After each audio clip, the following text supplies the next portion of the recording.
Hoje eu quero dar continuidade, estou quase acabando Hebreus, estava conversando com o irmão Anderson ali, estou quase acabando Hebreus. Nós estamos no capítulo 12, versículos de 4 a 13, e mais um pouquinho a gente termina, mais uns 4 estudos a gente termina Hebreus. Aí alguém me fez um desafio de começar com Isaías. Aí Isaías, só capítulos são 66. Então, ficam uns 8 anos falando sobre Isaías. Mas, graças a Deus, o Senhor nos deu sabedoria nele para poder falar sobre Hebreus. Deixa eu só falar de novo, faz tempo que eu não faço as instruções sobre Hebreus. O livro de Hebreus foi escrito não faço a mínima ideia, as pessoas dizem que foi Paulo, mas eu não sei quem foi que escreveu Hebreus, mas é um livro maravilhoso. Quem escreveu conhecia muito bem de Velho Testamento, conhecia muito bem de Novo Testamento, tinha um relacionamento pessoal íntimo com o Senhor, e ele escreve esse livro para um grupo de irmãos que estavam saindo do judaísmo e vindo para o cristianismo, e por conta disso havia perseguições sérias a respeito deles, contra eles, perseguições do tipo de perder emprego, perder casa, família, esse tipo de coisa. Só que esses irmãos, eles tinham uma cultura judaica muito forte, e essa cultura judaica, eles valorizavam demais anjos, eles valorizavam demais os patriarcas, e o autor aos Hebreus começa dizendo o seguinte: eu vou falar de alguém que é maior que Abraão, eu vou falar de alguém que é maior que Moisés, e olha que Moisés foi quem deu a lei para eles. Eu vou falar de alguém que foi maior que Josué que introduziu o povo na terra prometida. Eu vou falar de alguém que é maior que Arão. Arão foi o grande sumo sacerdote. E aí ele diz o seguinte: eu vou falar de alguém que é maior que os anjos. Opa, maior que os anjos. Por que anjos? Porque anjo sempre foi uma figura muito presente no Velho Testamento. O anjo aparece para Moisés, anjo aparece para Josué, anjo aparece para Gideão, anjo aparece para vários personagens no Velho Testamento e no Novo Testamento. Aí o autor aos Hebreus vem e diz o seguinte: então eu quero falar de alguém que é maior do que os anjos.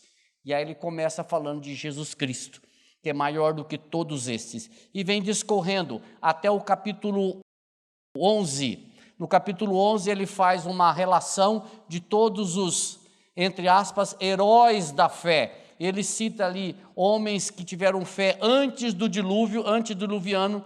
Então aquelas pessoas que dizem que o Velho Testamento era pela lei e o Novo Testamento é pela graça, cai por terra em Hebreus, porque antes do dilúvio já foi pela fé.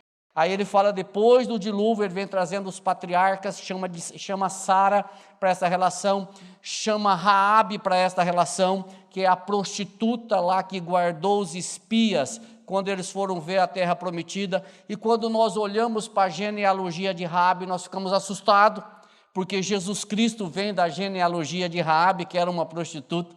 Então a gente começa a ficar assustado. E aí a hora que chega no capítulo 12 de Hebreus, aí ele traz o evangelho para a prática. Ele diz assim, tudo isso que eu falei para vocês, como que faz? Então agora é assim que faz. Olhando, quando ele começa Hebreus 12, 2, quando ele diz assim: olhando firmemente ou exclusivamente para Cristo, para Jesus Cristo, o autor e consumador da fé. O autor aos Hebreus, a partir do versículo 12 e 13, ele pratifica o evangelho, ele traz o evangelho para a prática. Ele está dizendo, é assim que vocês vão conseguir vencer todo o pecado. Então, Hebreus 12, 4 a 13, eu vou falar sobre o amor paternal de Deus. E quando nós falamos do amor paternal de Deus, nós vamos perceber aqui nesse texto que o Deus que nos ama é o Deus que nos corrige. O Deus que nos ama é o Deus que puxa a nossa orelha. Porque existe uma teologia que diz Deus é amor, concordo, é bíblico. Só que Deus também é justo, Deus é santo, Deus é 100% tudo. E o Deus que nos ama é um Deus que não nos deixa soltos, é um Deus que nos corrige, e corrige diuturnamente, porque não sei vocês, mas eu erro todos os dias. Se você não faz isso, parabéns. Mas eu erro todos os dias. E quando eu falo que eu erro todos os dias, é que eu peco. E se você não está nessa relação, parabéns. Mas eu, infelizmente, eu ainda não consegui. Então, eu erro todos os dias e o Senhor me corrige todos os dias. Graças a Deus por isso. Graças a Ele por isso. Então, Hebreus diz assim. Ora, Hebreus 12, de 4 a 13. Ora, na vossa luta contra o pecado, ainda não tendes resistido até o sangue, e estáis esquecidos da exortação que, como a filhos, discorre convosco. Filho meu, não menosprezes a correção que vem do Senhor, nem desmaies quando por ele és reprovado, porque o Senhor corrige a quem ama, e açoita todo filho a quem recebe. É para a disciplina que perseverais, Deus vos trata como filhos. Pois que filho há que o pai não corrige? Mas, se estáis sem correção, de que todos se têm tornado participantes, logo sois bastardo e não filhos. Além disso, tínhamos os nossos pais segundo a carne, que nos corrigiam e os respeitávamos. Não havemos de dar em muito maior submissão ao Pai espiritual, e então viveremos? Pois eles nos corrigiam por pouco tempo, segundo o melhor lhes parecia. Deus, porém, nos disciplina para aproveitamento, a fim de sermos participantes da sua santidade. Toda disciplina, com efeito, no momento, não parece ser motivo de alegria, mas de tristeza. Ao depois, entretanto, produz fruto de justiça. Por isso, restabelecerei as mãos descaídas e os joelhos trôpegos, e fazeis caminhos retos para os pés, para que não se extravie o que é manco, antes seja curado. Um texto muito precioso esse texto. Como eu disse no início, o Senhor que nos ama é um Senhor que nos corrige. E correção, ninguém gosta. Nós não gostamos de ser corrigidos, nenhum de nós. E nós vamos estudar aqui, vamos aprender que a correção do Senhor, ela é uma correção benigna, é uma correção que produz, não é uma correção sem propósito. Então, deixa eu ler de novo aqui o versículo 4 a 6 para nós discorrermos sobre ele. Ora, a nossa luta contra o pecado, na vossa luta contra o pecado ainda não tendes resistido até o sangue, e estáis esquecidos da exortação que como a filhos discorre convosco. Filho meu, não desprezes a correção que vem do Senhor, nem desmaies quando por ele és reprovado, porque o Senhor corrige a quem ama e açoita a todo filho que recebe. Isso é Hebreus 12, de 4 a 6. Irmãos, o autor, ele está enfatizando o que aqui? Ele está enfatizando que há uma grande luta contra o pecado. Ele está enfatizando isso. Ele não está menosprezando esta luta. Pelo contrário, ele está dizendo para eles, olha, na vossa luta contra o pecado, há uma luta gigantesca contra o pecado. E não só os irmãos dessa época enfrentavam. Todos nós enfrentamos essa luta contra o pecado. Diariamente nós enfrentamos essa luta, constantemente, porque a Bíblia diz que o pecado ele nos assedia, o pecado tenta nos tragar, tenta nos tirar do caminho, tenta oferecer para nós coisas boas, ofertas mirabolantes, generosas, e se nós não estivermos atentos, firmados, alicerçados, irmãos, não dá para bater no peito e dizer, eu não vou fazer. É difícil, porque se nós não estivermos firmados em Cristo Jesus, nós vamos ter problemas. E o autor ele fala justamente sobre isso, que é necessário lutar contra isso, porque nós sabemos que a luta ela não é fácil. E o pecado aqui, ele é personificado e ele é corretamente visualizado como nosso inimigo. O pecado, ele não é nosso amigo, ele é nosso inimigo. Por isso que eu já disse isso daqui e vou repetir. Irmãos, a nossa postura como crentes no Senhor Jesus, é odiarmos o pecado. Aí você pode dizer assim, irmão, crente não odeia ninguém. Odeia assim, o pecado você pode odiar. Você pode odiar o pecado. Você pode odiar até a nossa roupa, se é contaminada pelo pecado. Nós temos que odiar o pecado, mas odiar mesmo, no sentido de deixá-lo, de não se deixar enredar por ele. Agora, irmãos, seja sincero comigo, eu tenho certeza que você é fácil? Não é fácil. Por quê? Porque o pecado tem as suas artimanhas. Mas nós sabemos também que essa luta eu não consigo vencer pelo braço. Eu não consigo vencer com a minha força. Eu preciso de um apoio, eu preciso de uma força maior. Eu preciso da unção, do apoio, do trabalhar do Espírito Santo na minha vida, para que com o apoio, com a unção, com o trabalhar do Espírito Santo na minha vida, eu consigo vencer o pecado. Sozinho, pela minha força, eu não consigo. E você sozinho, você também não vai conseguir. Porque Pedro diz que o pecado, ele é inimigo das nossas almas. Ele é um inimigo feroz, que está tentando nos tragar todos os dias. E o autor fala justamente sobre isso. Na vossa luta contra o pecado, havia uma luta constante. E nós sabemos que nós não vamos conseguir pelas nossas forças. Nós precisamos realmente da unção do Senhor. Só que tem uma coisa, nós não podemos também ficar inertes, do tipo seguinte, se o Senhor vencer por mim, eu venço. Mas se o Senhor não vencer, então eu vou me afundar no pecado. Não, não é isso.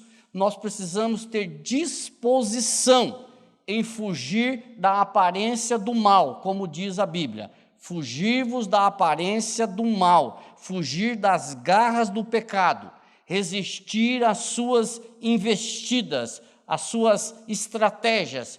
E com isso eu repito, não é possível nós fazermos pela nossa força carnal, pelo nosso muque, pelo nosso suor. Nós precisamos da unção e do trabalhar do Espírito Santo na nossa vida. Irmãos, e provavelmente aqueles irmãos, aqueles leitores do livro, eles estavam reclamando já cedo, reclamando, questionando Deus. Talvez a reclamação deles fosse assim: Senhor, está difícil demais, nós não estamos suportando, lá no judaísmo não tinha isso, aqui está muito difícil, Senhor. Mas, irmãos, nós vamos perceber aqui que a reclamação deles estava cedo demais. Eles estavam reclamando cedo demais. Eles estavam murmurando cedo demais. Por quê? Porque a provação deles ainda não tinha chegado ao sangue. Ou seja, a aprovação deles ainda não tinha, a perseguição que eles estavam sofrendo ainda não era uma perseguição cruenta. O que significa uma perseguição cruenta? Significa uma perseguição com sangue. Ou seja, eles ainda não estavam sendo martirizados, eles ainda não estavam sendo mortos por conta da saída do judaísmo para o cristianismo. Eles estavam sendo perseguidos, mas ainda não estavam sendo perseguidos até o sangue. A perseguição deles não estava tão grandes assim. E nós, irmãos, somos diferentes deles? Somos da mesma coisa. E frequentemente nós encontramos pessoas passando por dificuldades. E percebe que é uma tendência do homem e da mulher, quando passa por dificuldades, se afasta de Deus. Como é fácil glorificar a Deus, como está tudo bem. Mas muitas pessoas, e eu já vi muitas pessoas, que quando está com algum tipo de dificuldade, passando por problemas, se afasta de Deus, procura resolver com as suas próprias forças. Isso é um grande erro, porque nós não conseguimos fazer com as nossas próprias forças. E mais que isso, nós colocamos a culpa em Deus, muitas vezes, dos problemas. E mais que isso, nós fazemos uma série de comentários, e todos esses comentários são favoráveis a nós. Olha quem sou eu fiz isso, eu fiz aquele outro, olha o que eu fiz, eu fui na igreja todo domingo durante esse ano, olha o que eu fiz e o Senhor não levou isso em consideração. São as nossas reclamações, irmãos. Só que isso não é outra coisa senão justiça própria e visão míope da obra do Senhor nas nossas vidas, ou das ações do Senhor nas nossas vidas. E o nosso papel, qual que é o nosso papel nesse relacionamento com o Senhor? Irmãos, a mensagem do autor para aqueles irmãos e para nós também é mais ou menos assim: vocês ainda não estão tendo sangue derramado, a perseguição ainda não chegou a vocês com sangue, que provavelmente seria castigos físicos ou morte. Quando nós lemos Atos dos Apóstolos, nós percebemos que muitos irmãos, desde o início da igreja, passaram por diversos tipos de perseguições e perseguições cruentas. Dá uma olhada no que diz Atos 26, diz assim, sobre a vida de Paulo. Havendo eu recebido autorização dos principais sacerdotes, encerrei muitos dos santos nas prisões, e contra eles dava o meu voto, quando os matavam. Muitas vezes os castiguei por todas as sinagogas, obrigando-os até a blasfemar. Isso é uma perseguição cruenta, isso é uma perseguição com sangue. Eu contra eles dava o meu voto quando os matavam. Vocês lembram de um caso famoso de que aconteceu isso aqui? Foi justamente quando Estevão foi apedrejado.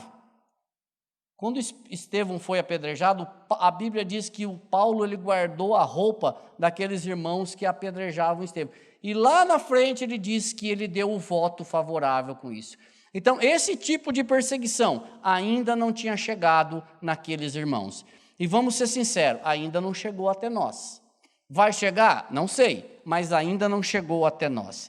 E eles estavam sofrendo esse tipo de perseguição, mas nada, irmãos, semelhante ao que o próprio autor aos Hebreus escreveu um pouco antes, no capítulo 11, do versículo 35 a 38, que ele diz assim: as mulheres receberam pela ressurreição os seus mortos, uns foram torturados, não aceitando o seu livramento, para alcançar uma melhor ressurreição, e outros experimentaram escárnio e açoites, e até cadeias e prisões. Foram apedrejados, serrados, tem uma tradução que diz serrados pelo meio, tentados, mortos ao fio da espada, andaram vestidos de peles de ovelhas e de cabras, desamparados, aflitos e maltratados, dos quais o mundo não era digno, errantes pelos desertos e montes, e pelas covas e cavernas da terra. Isso daqui está no capítulo 11. Quando o autor aos Hebreus diz assim, está muito cedo para vocês começarem a reclamar, dá uma olhada no que os irmãos passaram. Volta um pouquinho e lê capítulo 11. Isso aqui era perseguição. Isso aqui eles estavam passando. Os irmãos que vieram antes deles passaram por isso aqui. O autor está dizendo o seguinte: na vossa luta contra o pecado, na vossa perseguição, ainda vocês não sofreram até o sangue. E além disso, eles também não tinham sofrido nada semelhante ao que o nosso Senhor Jesus Cristo sofreu, quando a Bíblia diz que ele foi para a cruz e ele morreu uma morte de cruz. Por isso, não havia motivos para eles pensarem em voltar atrás. Não havia motivo para a apostasia. Não havia motivo para eles voltarem para o judaísmo. Não havia razões para eles abandonarem o cristianismo. Não por esses motivos. Estava cedo demais. E eu fiquei pensando nisso quando eu estava lendo ou preparando esses estudos. Qualquer coisa me faz reclamar. Qualquer detalhe, irmãos. Qualquer coisa. E eu vou falar para vocês, eu não conheço vocês, mas vocês também reclamam. Por qualquer coisa a gente reclama.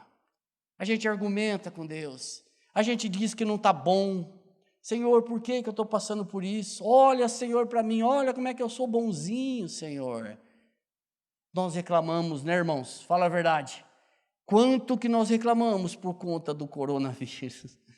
Como que nós continuamos reclamando? Só que a perseguição ainda não veio com sangue. Ainda não foi. Irmãos, e para ressaltar a permanência no caminho do Senhor, sem vacilar, o autor aos Hebreus faz menção de um texto do Provérbios, capítulo 11, de 35 a 38, que é para que eles... o autor aos Hebreus, ele é interessante porque ele pega o Velho Testamento, ele pega o que acontecia na lei, nos profetas, ele diz, olha, isso está escrito na Bíblia de vocês. Hebreus 12, de 5 a 6, é o que diz em Provérbios 11, 35 a 38, que diz assim, filho meu, não menosprezes a correção que vem do Senhor, nem desmaies quando por ele és reprovado, porque o Senhor corrige a quem ama e açoita todo filho a quem recebe. E é aqui, o Senhor estava educando, corrigindo aqueles irmãos, e o Senhor faz isso conosco constantemente. Irmãos, eu vou até ler essa frase que eu achei fantástica, assim, ó, o plano de Deus para guiar os filhos à glória significa que o autor da salvação deles tinha que ser aperfeiçoado pelo sofrimento. De quem que ele está falando? Ele está falando de Jesus Cristo, do nosso Senhor, do nosso Salvador, que foi aperfeiçoado com sofrimento. E vejamos a orientação do autor, não desprezes a correção que vem do Senhor. Não é qualquer correção sem propósito, queridos, é uma correção que vem do Senhor para nós. O Senhor que te conhece antes de você ser criado, antes de você nascer, Ele que conhece quando você ainda era um informe, diz o Salmo. Essa correção que vem do Senhor não pode ser uma correção que não tenha outro propósito senão benigna. E ele vai falar aqui mais para frente, uma correção que nos disciplina, que nos aperfeiçoa para Ele mesmo. Somente pode experimentar esta verdade ou esta correção dois tipos de pessoas. Primeiro, quem é filho. Segundo, quem já nasceu do alto. Ou seja, se é filho é porque já nasceu do alto. Então, somente esses dois tipos de pessoas podem experimentar esta correção que vem do Senhor. Primeiro, se for filho. Segundo, se for nascido do alto. Por que, Flávio, que você está falando isso? Porque o homem sem Cristo não aceita isso. O homem sem Cristo esperneia, grita, pula, resmunga, não aceita a correção. O homem sem Cristo, primeiro que ele nem busca a Deus, ele acha que ele resolve a situação por conta própria. Esse tipo de correção só experimenta quem é filho, só aquele que já nasceu de novo, aquele que se arrependeu dos seus pecados, aquele que recebeu Cristo Jesus como teu suficiente Salvador e Senhor, aquele que disse, Senhor, eu não consigo, eu não posso, se o Senhor não fizer. Senhor, não me deixa eu tentar fazer com as minhas forças, porque eu vou me estrupiar, eu vou fazer tudo errado. Me ajuda, Senhor, me orienta, me capacita, me corrige, Senhor, me disciplina, Senhor, porque eu não consigo fazer isso por conta própria, irmãos.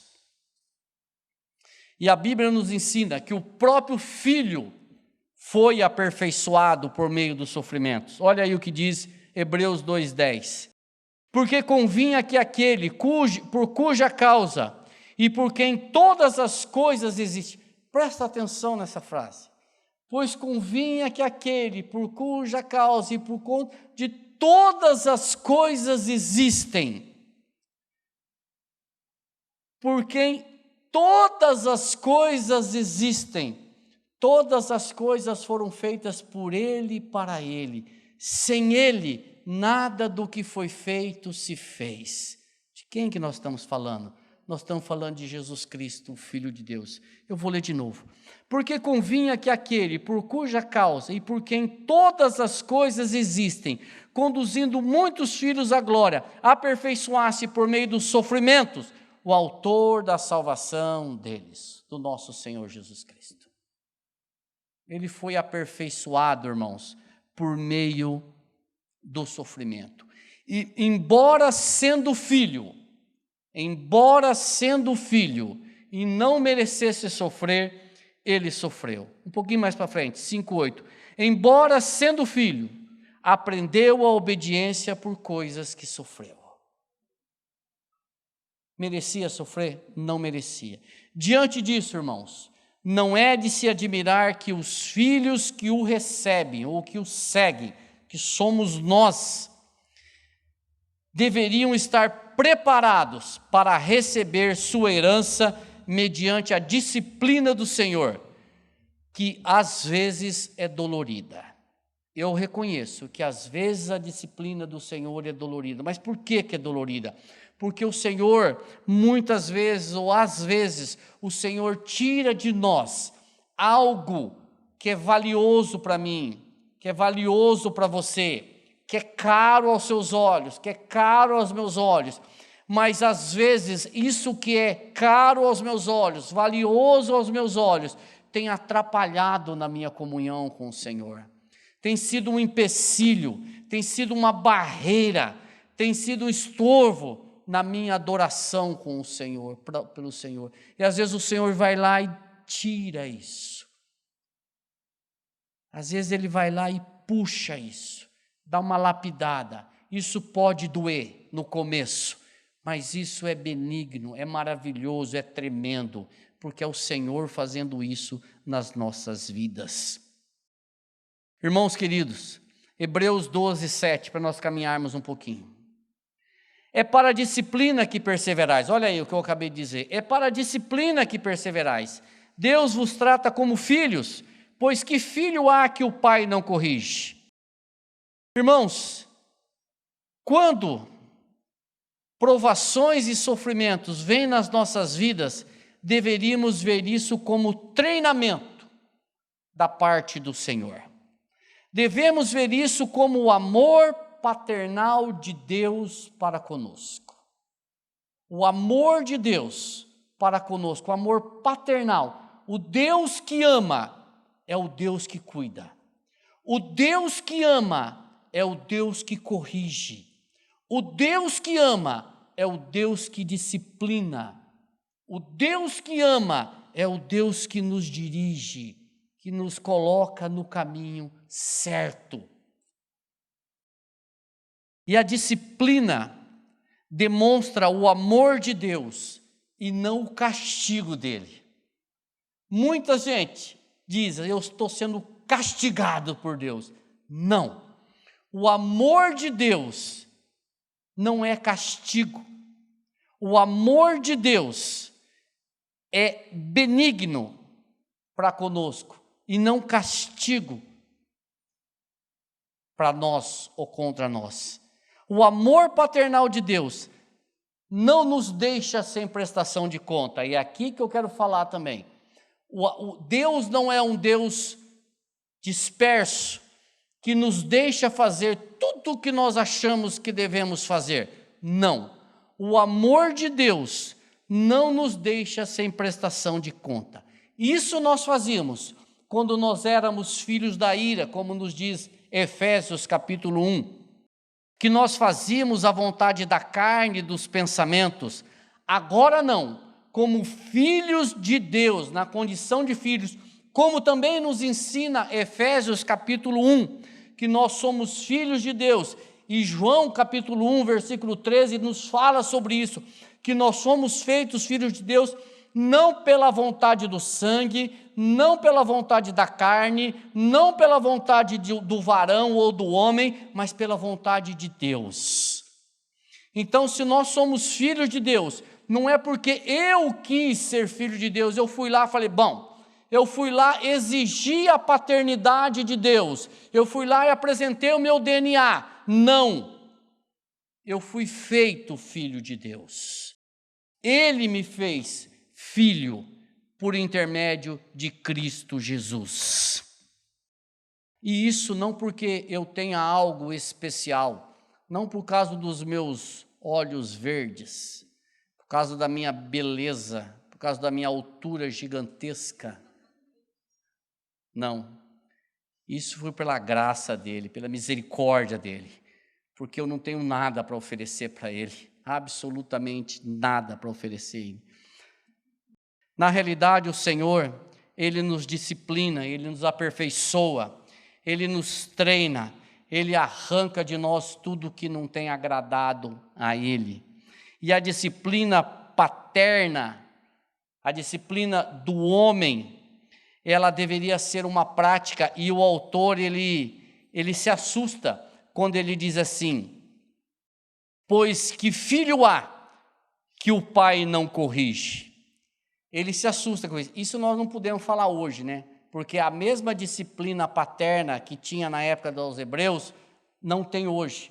Nós não vemos a mesma disciplina dos pais para com os filhos hoje, como tinha naquela. Essa pergunta talvez ela não cabe hoje.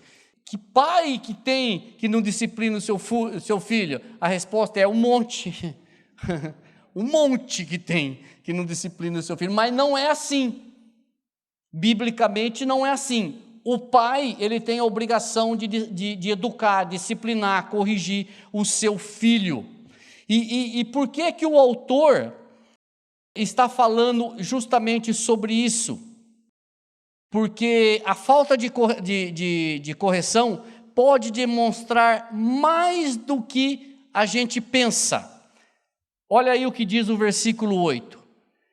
Mas se estáis sem correção, de que todos têm tornado participante, logo sois bastardos e não filhos. O que significa isso? Quando a gente lê um texto como esse, a gente fica pensando, mas o que significa isso? Eu vou dizer para vocês o que significa isso. Isso significa que os nobres daquela época, os senhores, eles tinham filhos fora do casamento.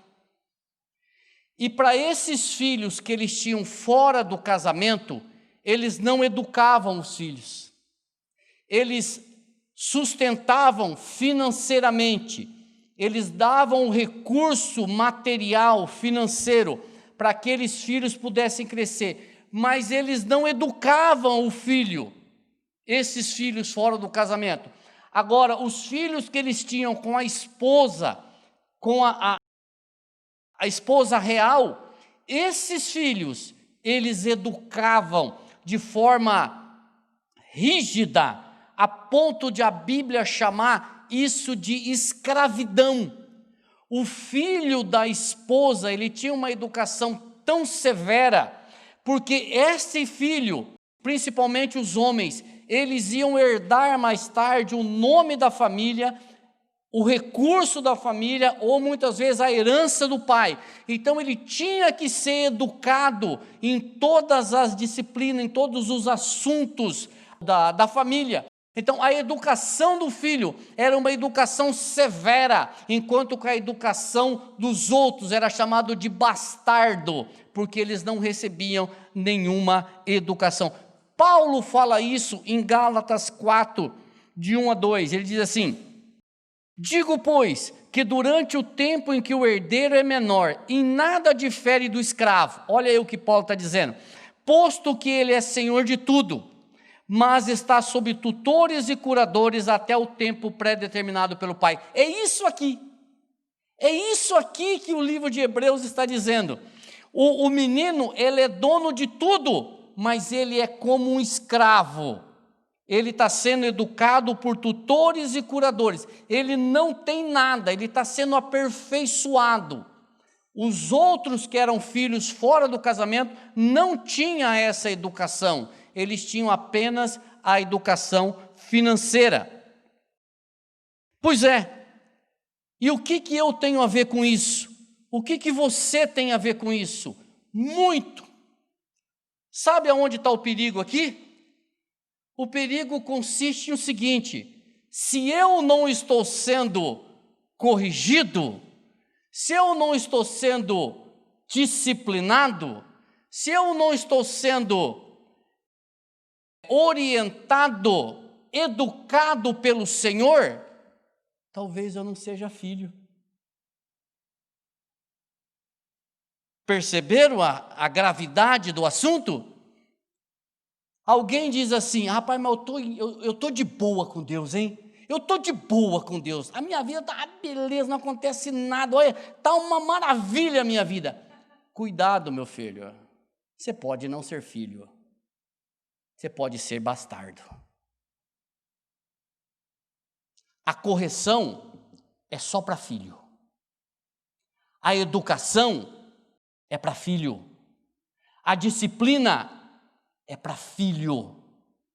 Se você está sendo disciplinado pelo Senhor, glorifique o nome dele, porque você é filho. Aqueles que não querem correção, quero não, cuidado, pode não ser filho. E se não for filho, não tem parte na herança do Senhor. Pesado, né, irmãos? Difícil falar isso, né? Melhor falar do amor só, né?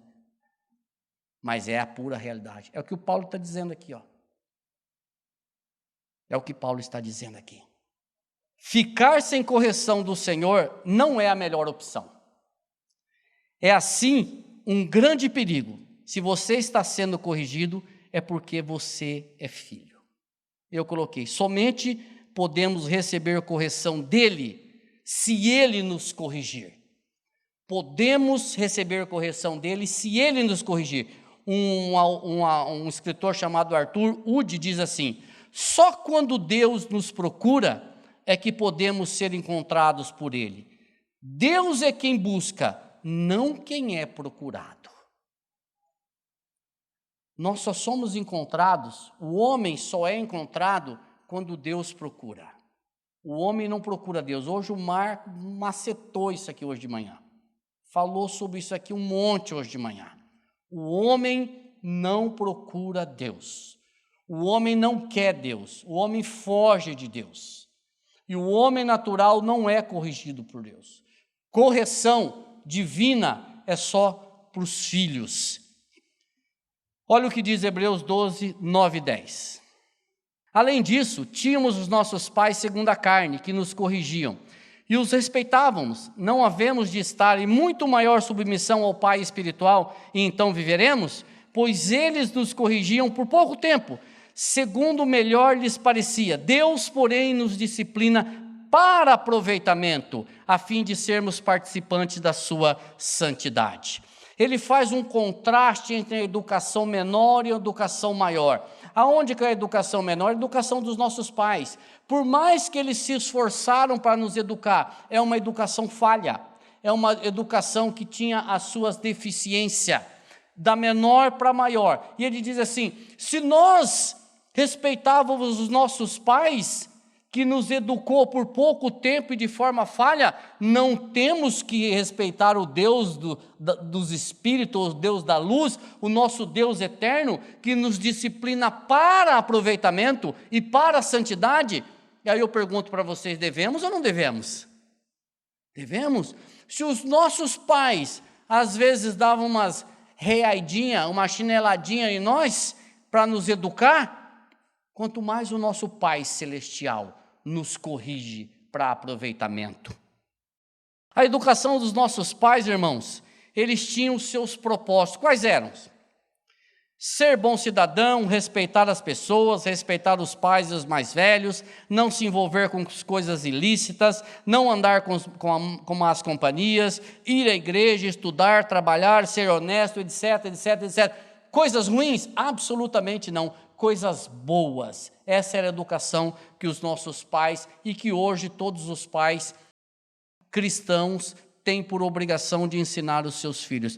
Mas a educação do Pai Celestial vai, mas além disso, a educação do nosso Pai espiritual é para aproveitamento, a fim de sermos participantes da sua santidade.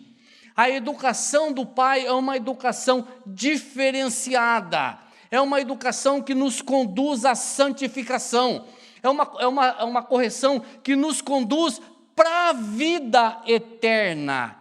A educação do nosso Senhor, a correção do nosso Senhor. Esta correção celestial, como eu disse no início, ela é diuturna. Ela é o dia todo, todos os dias, porque todos os dias nós erramos, Todos os dias nós cometemos pecados e todos os dias o Senhor nos corrige pelo Espírito Santo. Ou será que só acontece comigo? Quando você peca, o Espírito Santo diz assim: Noé, você pecou. Você pecou, Flávio. Você pecou, Carla. Você pecou, Rodrigo. O Espírito Santo testifica na hora que nós pecamos. E qual que é a minha postura? Não, Espírito Santo, peraí, você está enganado, sabe por quê? Não, qual que é a minha postura? Senhor, tem misericórdia de mim, eu pequei. É verdade, Senhor, eu pequei, me perdoa. Aí o Senhor diz assim: eu vou fazer um ofício aqui com 4 vias, para ver se eu vou conseguir te perdoar, vou analisar. Não, o perdão é imediato. E o que mais dói é saber que daí a pouco, ou no outro dia, a gente vai pecar de novo. Irmãos, dá vergonha isso, não dá não? Dá vergonha? É essa correção que o Senhor faz, diuturnamente, dia após dia, nos corrigindo dos nossos erros. Por quê? Porque Pedro fala isso, olha que coisa maravilhosa. 1 Pedro 1, 15 e 16, ele diz assim: como filhos da obediência, não vos amoldeis as paixões que tinhais anteriormente na vossa ignorância. Pelo contrário, irmãos, segundo é santo aquele que vos chamou, tornai-vos santo também vós mesmos em todo o vosso procedimento, porque está escrito: sede santos, porque eu sou santo. Esse é a nossa oração. Senhor, me ajuda a estar nos teus caminhos, me ajuda, Senhor, a não pecar contra o Senhor, a não pecar contra o Senhor, meu Deus, a não pecar contra o Senhor, Jesus, a não pecar contra o Senhor, Espírito Santo. Mas se o Senhor não me ajudar, se o Senhor não me capacitar, se o Senhor não me orientar, se o Senhor não me corrigir, se o Senhor não me disciplinar, Senhor, eu preciso da tua disciplina. Em contraste com a disciplina humana, o Pai Celestial nos corrige com perfeito amor e sabedoria. Dá uma olhada, eu estou quase terminando. Romanos 5, de 1 a 4, ele diz assim: olha que coisa maravilhosa, que condição maravilhosa. Sendo, pois, justificados pela fé, temos paz com Deus, por meio de nosso Senhor Jesus Cristo, mediante quem obtivemos entrada pela fé a esta graça, na qual estamos firmes e nos gloriamos da esperança da glória de Deus. Não somente isto, e agora vem a primeira fala, o primeiro versículo aqui, maravilhoso, olha daqui para frente. Não obstante isso, mas também nos gloriamos nas tribulações. Puxa, eu acho que Paulo errou aqui. Sério.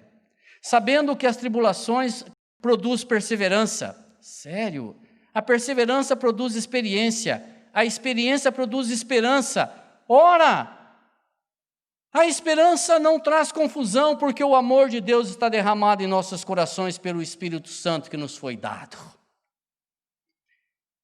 Que maravilha, irmãos. Isso é maravilhoso, sabe por quê? Porque somente filhos foram justificados.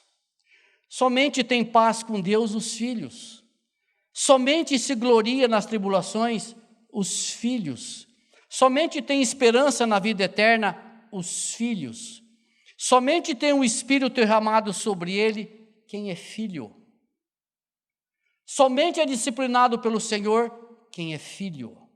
E eu repito para ficar bem frisado: cuidado quando alguém diz que a vida está numa boa e não tem problema nenhum. Cuidado, que pode não ser filho, mas pode ser bastardo, e aí não tem parte nisso daqui. Só foi justificado, sendo pois justificado pela fé, temos paz com Deus. Só tem paz quem é filho. Hebreus 12, 11. Toda disciplina, e aqui é boa, toda disciplina com efeito, no momento não parece ser motivo de alegria, mas de tristeza. Ao depois, entretanto, produz fruto de justiça. Irmãos, isso é uma verdade. Toda disciplina, no primeiro momento, disciplina de Deus, a gente acha que Deus errou, a gente acha que Deus está pegando no meu pé. Senhor, isso aqui é quase um assédio cristão, Senhor. O Senhor está pegando no meu pé, Senhor. Por que tanto isso?